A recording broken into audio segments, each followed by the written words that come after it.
নমস্কার। নীলাচলে ঠাকুর নিবন্ধ চ্যানেলের পক্ষ থেকে সকলকে জানাই জয়গুরু সম্ভাষণ। আশা করি ঠাকুর মহারাজের কৃপায় আপনারা সবাই সুস্থ আছেন, ভালো আছেন। আসুন আজ আমরা শ্রবণ করব ঠাকুর নিগমানন্দের যোগ সাধনার পরবর্তী অংশ। অফিস হইতে ফিরিয়া অপরাহ্নে যোগের ব্যাখ্যা শ্রবণ করিয়া যোগেশ্বর বাবুর অনেক প্রশ্নের মীমাংসা হইয়া গেল। পরন্তু উক্ত প্রসঙ্গে নিগমানন্দের গভীর জ্ঞানের পরিচয় পাইয়া এবং তাহার কর্মনিষ্ঠা চরিত্রে মাধুর্যে মুগ্ধ হইয়া তাহার প্রতি যোগেশ্বর বাবুর শ্রদ্ধা ভক্তির উদয় হইল। অনন্তর কথায় কথায় নিগমানন্দ কি উদ্দেশ্যে বাহির হইয়াছেন জানিতে পারিয়া তাহাকে তাহার বাসায় আশ্রয় দিতে চাইলেন এবং তাহাতে গুপ্তভাবে রাখিয়া সর্বপ্রকার তাহার সাহায্য করিবার প্রতিশ্রুতি দিলেন। নিগমানন্দ দেখিলেন তিনি যাহা চাইয়াছেন তাহাই ঐরূপ এত সহজে লাভ হইতেছে, সুতরাং তিনি কতকগুলো প্রয়োজনীয় কর্তব্য সম্বন্ধে বিশেষভাবে উপদেশ ও নির্দেশ প্রদান করিয়া যোগেশ্বর বাবুর বাসায় রইয়া দিলেন। যোগেশ্বর বাবুর সহধর্মিণী মৃণালিনী দেবী স্বামীর ন্যায় ধর্মশীল ছিলেন। স্বামী স্ত্রী উভয়ই নিগমানন্দকে যথাসাধ্য সাহায্য করিবেন এবং যাহাতে এ সম্বন্ধে কেউ কিছু জানিতে না পারে তাহার বিশেষ ব্যবস্থা করিয়া দিবেন অঙ্গীকার করিয়া মৃণালিনী দেবী স্বহস্তে সমস্ত কার্যের ভার গ্রহণ করিলেন। গুরু কৃপায় এত অল্প সময়ে এমন সদাশ্রয় লাভ হইল চিন্তা করিয়া নিগমানন্দের হৃদয়ে ভক্তি ও কৃতজ্ঞতায় ভরিয়া উঠিল। বিশ্বাস দম্পতি সন্তানেরই ছিল না, সুতরাং তাহাদের বাসায় অবস্থান করিয়া নিগমানন্দ নির্জনে শান্তিতে আপন কার্যে মনোনিবেশ করিবার সুযোগ হইল এবং মৃণালিনী দেবী তার স্নেহ সেবা পরিচর্যার সর্ববিধি ব্যবস্থা করিতে লাগিলেন। যোগেশ্বর বাবুর একটি ভাড়াটিয়া বাড়ির পিছনের দিকে একটি বাগিচা ছিল। সেই বাগিচার মধ্যে তাহার জন্য ছোট্ট একটি কুটির নির্মিত হইল। সেই কুটিরের মধ্যে স্থান গ্রহণ করিয়া নিগমানন্দ সচিন্তে গুরুপদস্থ প্রাণায়াম সাধন আরম্ভ করিতে লাগিলেন। 1 বৎসর পর্যন্ত হঠযোগের শট সাধনা অভ্যাস করিয়ায় নিগমানন্দের প্রাণায়াম সাধনে বেশি সময়ের প্রয়োজন হইল না। অল্প সময়ের মধ্যেই প্রাণায়াম দৃঢ় হইয়া কুম্ভক হইতে লাগিল। ক্রমশ 3-4 ঘন্টা কুম্ভকে অবস্থান করিয়া অভ্যাস হইয়া গেল। তখন অতি অল্প সময়ের মধ্যেই তাহার অভীষ্ট ফল লাভ হইবে ইহা তিনি বুঝিতে পারিলেন এবং সবিকল্প সমাধি অভ্যাসের সংকল্প করিলেন।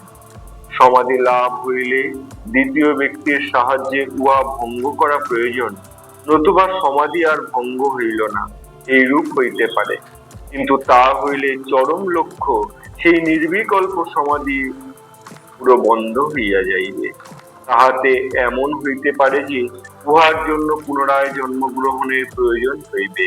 তা হইলে আবার সেই ভ্রান্তির পথে পতিত হইয়া নতুন কর্ম বিপাকে অনিশ্চিত ভবিষ্যতের অন্ধকারে প্রবিষ্ট হইবার সম্ভাবনা হইতে পারে। সুতরাং সবিকল্প সমাধির পর উহা ভঙ্গ করিয়া পুনঃ পুনঃ অভ্যাসে উহাকে সম্পূর্ণরূপে আয়ত্তাধীন করিতে হইবে, যেন ইহা নিজের ইচ্ছা মতো লব্ধ ভঙ্গ হইতে পারে। এজন্য অন্য দ্বিতীয় ব্যক্তি না থাকায় নিগমানন্দ যোগেশ্বর বাবুর স্ত্রী মৃণালিনী দেবীর নিকট তাহার সেই ইচ্ছা প্রকাশ করিয়া কহিলেন এবং কিরূপে সমাধি ভঙ্গ করিতে হইবে তদ্বিষয়ে যথাসাধ্য উপদেশ প্রদান করিলেন। এই সময়ের মধ্যে স্বামী নিগমানন্দ ধ্যান অবস্থায় পরিপক্ক আসিতেছিল। ধ্যান সম্পূর্ণরূপে পরিপক্ক হইলে সমাধি আসিয়া পড়ে। তিনি মৃণালিনী দেবীকে বুঝিয়া বলিলেন যে ধ্যান করিতে করিতে তাহার সমাধি আসিয়া পড়িলে তাহার দেহ দণ্ডের নয় সরল রেখা স্থিরভাবে ভূমিষ্ঠ থাকিলেও উহাতে চেতনার কোনো বাহ্য লক্ষণ থাকিবে না, পরন্তু মৃতের ন্যায় প্রতীয়মান হইবে। এইরূপ অবস্থা দেখিলে 24 ঘন্টা পর তাহার বাহ্য জ্ঞান আনয়ন করিবার চেষ্টা করিতে হইবে। প্রথমত ঘৃত দাহা তাহার স্কন্ধে মর্দন করিতে হইবে, পরে অঙ্গুলি অথবা অন্য কোনো শক্ত অথচ ধারবিহীন কিছু দ্বারা সংলগ্ন দন্তপাটি মুক্ত করিতে হইবে। তখন দেখা যাইবে জিহ্বা স্বস্থানে না থাকিয়া ব্রহ্মতালুর দিকে উত্থিত হইয়া গলদেশের ছিদ্র বন্ধ করিয়া দিয়াছে। অনন্তর বিশুদ্ধ রৌপ্য নির্মিত চিন্তার সাহায্যে জিহ্বাকে ধীরে ধীরে আকর্ষণ পূর্বক সহজ অবস্থায় আনলে উহা অসার হইয়া গিয়াছে। তখন ধীরে ধীরে জিহ্বার মাখন মালিশ করিবে এবং জিহ্বার স্বাভাবিক কোমলতা প্রাপ্ত হইলে ডাক্তাররা যেরূপ কৃত্রিম উপায়ে শ্বাস প্রশ্বাস নিবার ক্রিয়া করেন সেইভাবে শ্বাস প্রশ্বাস চালনা করিয়া দিবে। পরিশিষ্ট পরিস্কৃত বস্ত্রখণ্ড দ্বারা সলিতার মতো প্রস্তুত করিয়া উহা দ্বারা একটু একটু করিয়া দুগ্ধ তাহার গলধকরণ করিতে হইবে এবং তাহাতেই আস্তে আস্তে তাহার বাহ্য জ্ঞান ফিরিয়া আসিবে। এইরূপ উপদেশ প্রাপ্ত হইয়া মৃণালিনী দেবী বিশুদ্ধ রৌপ্য দ্বারা একটা ছোট্ট চিমটা প্রস্তুত করিয়া রাখিলেন এবং অন্যান্য প্রয়োজনীয় সমস্ত দ্রব্য ঠিক করিয়া রাখিলেন। নিগমানন্দ বিশ্বাস দম্পতিকে ইহাই বলিয়া রাখিলেন যে স্বাভাবিক নিয়মে অনেক সময় সমাধি ভঙ্গ হইতে পারে, কিন্তু সে ভরসায় না থাকিয়া তাহারা যেন 24 ঘণ্টা উত্তীর্ণ হইয়া গেলেই কথিত উপায়ে তাহার বাহ্য জ্ঞান আনায়ন করে। অনন্তর একদিন আহারান্তে যথোপযুক্ত সময় উত্তীর্ণ হইলে নিগমানন্দ সমাধি লাভের ইচ্ছায় ধ্যানস্থ হইলেন। ধ্যান ক্রমশ গভীর হইতে গভীরতর হইতে লাগিল। তখন দেখিতে পাইলেন না দেহটি স্থির দৃঢ় আসনের মতো অচল ভাবে সোজা হইয়া রইয়াছে, অথচ উহা মৃতদেহের ন্যায় লক্ষিত হইতেছে। নাসারন্ধ্রের সম্মুখে অতীব সূক্ষ্ম তুলোর আঙাল ধরিয়া দেখিলেন শ্বাস প্রশ্বাস বন্ধ হইয়াছে। হৃদদেশে কান পাতিয়া হৃৎপিণ্ডের কিছু মাত্র স্পন্দন অনুভূত করতে পারিলেন না। তখন বুঝিলেন স্বামীজির কথিত সমাধি অবস্থা আসিয়া পড়িয়াছে এবং অদৃষ্টপূর্ব ওই অবস্থা দর্শন করিয়া যুগপৎ ভয়ে ও বিস্ময়ে অভিভূত হইলেন। যজ্ঞেশ্বর বাবু অফিস হইতে প্রত্যাগমন করিয়া নিগমানন্দকে এইরূপ সমাধিস্থ দেখিয়া বিস্মিত হইলেন। পরন্তু সমাধি ভঙ্গের ভার তাহাদের উপর ন্যস্ত থাকায় যদি বা সমাধি আর ভঙ্গ না হয় এইরূপ আশঙ্কায় চিন্তান্বিত হইতে লাগলেন। সেদিনের রাত্রিকালে যজ্ঞেশ্বর বাবু তাহার স্ত্রী নিগমানন্দের ক্ষুদ্র কুটিরের মধ্যে জাগিয়া কাটিয়াছেন। অতঃপর পরদিন 24 ঘণ্টা সময় উত্তীর্ণ হইয়া গেলেই যখন দেখা গেল তাহার সমাধি ভঙ্গ হইল না, তখন মৃণালিনী দেবী সমাধি ভঙ্গ করিতে প্রস্তুত হইলেন। এই সময় যজ্ঞেশ্বর বাবু অফিস হইতে বাসায় আসিয়া পড়িলেন। অনন্তর উভয়ে স্বামীজির উপদিষ্ট প্রক্রিয়া করিতে আরম্ভ করিলেন। প্রথমে অতি মৃদু ভাবে শ্বাস প্রশ্বাস চলিতে আরম্ভ করিল। তারপর নিগমানন্দের চক্ষু মিলিয়া চাহিলেন, কিন্তু তখনও বাহ্য জ্ঞানহীন অবস্থায়। আরো কিছুক্ষণ পর বেশ বুঝিতে পারা গেল তাহার বাহ্য জ্ঞান ফিরিয়া আসিয়াছে, কিন্তু আসন মুক্ত করিয়া পদদ্বয়ে সঞ্চালন করিবার শক্তি তাহার নাই। মনে হইল তাহার দেহ সম্পূর্ণভাবে আটকিয়া গিয়াছে। যা হোক, নিগমানন্দের নির্দেশ অনুসারে তাহারা সেবা শুশ্রূষা করিয়া তাহার সর্বাঙ্গ পূর্ববৎ সচল হইল, কিন্তু 5-6 দিন পর্যন্ত শরীর অত্যন্ত দুর্বল রহিয়া গেল। ক্রমে ঘৃত দুগ্ধ প্রভৃতি পুষ্টিকর খাদ্য খাইলে নিগমানন্দ পূর্বের ন্যায় সবল হইলেন। সমাধি ভঙ্গের পর সম্পূর্ণ বাহ্য জ্ঞান ফিরিয়া আসিলে যজ্ঞেশ্বর বাবু জানিতে চাহিলেন স্বামীজি কেমন বোধ করছেন। নিগমানন্দ উত্তর দিলেন, কি করে বোঝাই যে আনন্দ পেয়েছি সে আনন্দ কিরূপ তা প্রকাশ করিতে পারছি না। মনে হচ্ছে আনন্দ সাগরে ডুবে গিয়ে উঠেছি, জগৎটা যেন নতুন বোধ হচ্ছে। এর চেয়ে বেশি আর কিছু বলিতে পারি না। এই আনন্দের স্বরূপ সম্বন্ধে শ্রী ঠাকুর বলিতেন, এ জগতের মানুষ কোন সুখ ভোগ করে যে চরম তৃপ্তি অনুভব করে, সেই সুখ কোটি গুণের বৃদ্ধিপ্রাপ্ত হলেও সমাধিলব্ধ আনন্দের তুলনায় তা তুচ্ছ। ভাষায় সে আনন্দের স্বরূপ বুঝিয়া দেওয়া অসম্ভব। একবার যে সে আনন্দ পায়, জগতের অন্য কোনো সুখের প্রয়োজন তার নেই। কোনো সুখের প্রলোভন তাকে আকর্ষণ করতে পারে না। মদের নেশার মতো সে তা আরো পাবার জন্য পাগল হয়ে ওঠে। উন্মাদ জড় বিষাবৎ অবস্থায় সাধুরার অমন অবস্থা কুস্থানে কি নিয়ে থাকে চিন্তা করে দেখলেই যে আনন্দের কল্পনা সে অসম্ভব তা বোঝা যায়। 24 ঘণ্টা সমাধির থাকিবার পর নিগমানন্দ অধিকতর সাহসী হইলেন এবং অতঃপর 3 দিন সমাধি অবস্থায় থাকিবার সংকল্প করিয়া তিনি যজ্ঞেশ্বর বাবু ও মৃণালিনী দেবী পূর্ববৎ উপদেশ প্রদান করিলেন।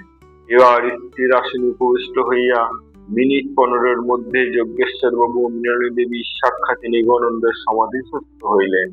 3 দিন পর পূর্ববৎ প্রক্রিয়ায় পুনরায় তাহার বাহ্যজ্ঞান আনয়ন করা হইল, কিন্তু এবার 10-12 দিন পর্যন্ত শরীর ভয়ানক দুর্বলতা রহিয়া গেল। যা হোক, নিগমানন্দ ক্রমশ সবল হইলেন এবং পুনরায় 7 দিন সমাধিস্থ থাকিবার সংকল্প করিলেন। যজ্ঞেশ্বর বাবুও তাহার স্ত্রীর সময়কালে মনের অবস্থা কিরূপ কিরূপ উৎসাহ যত্নের সহিত তাহারা নিগমানন্দের নির্দেশ অনুসারে কার্য এবং তাহার সেবা পরিচর্যা করিলেন তাহা বলিয়া বুঝিবা কঠিন। নবজাত শিশুর প্রতি মাতা পিতার যেমন সর্বক্ষণ চিত্ত দৃঢ় থাকিয়ে তদ্রূপ চিত্তের অবস্থান গঙ্গা তীরে গঙ্গা ক্ষেত্রে পিতৃপুরুষগণের পরলৌকিক মঙ্গল বিধানের তৎপর হইয়া সাগ্রহে গম্ভীর অনুপ্রাণিত হইলে হৃদয়ের যে অবস্থা হয়, সেইরূপ হৃদয় অনলস সেবাব্রতী বিশ্বাস দম্পতি এক অভূতপূর্ব নিঃশব্দ শান্ত উৎসবের মত্ত হইয়া গেলেন। কর্তব্যগুলো যথাযথভাবে সম্পন্ন করিয়া তাহারা সুখী নিগমানন্দের সফলতা লাভে তাহাদের তৃপ্ত। শ্রী ঠাকুর বলতেন, যজ্ঞেশ্বর বিশেষ তার স্ত্রী আমার জন্য যা করেছে তাতে আমি চিরকাল তাদের কাছে ঋণী থাকব। তবে তারা পরে আমার শিষ্যত্ব স্বীকার করে দীক্ষিত হলো, তখন আমি অনেকটা আশ্বস্ত হলাম। নিগমানন্দ পুনরায় পূর্ববৎ 7 দিন সমাধিস্থ রহিলেন। 7 দিন পর মৃণালিনী দেবী বহু চেষ্টা সত্ত্বেও সমাধি ভঙ্গ করিতে পারিলেন।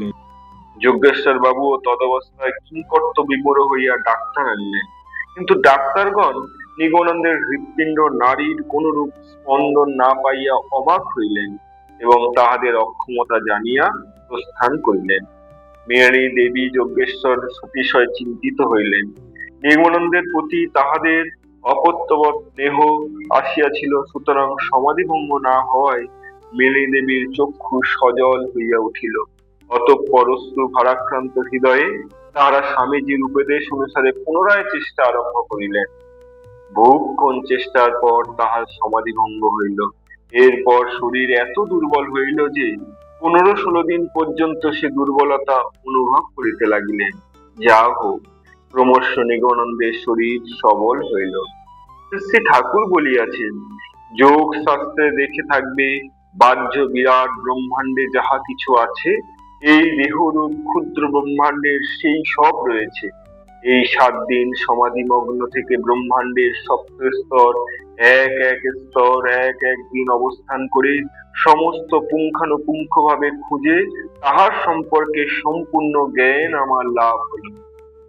চক্রের পর চক্র স্তরের পর স্তর করে ব্রহ্মলোকে উপনীত হয়ে বিশ্ব ব্রহ্মাণ্ডে যা কিছু সব আমরা দেখা তা শেষ হয়ে গেল, পরন্তু অপার আনন্দ সত্তার অনুভব নিয়ে আবার ফিরে এলাম।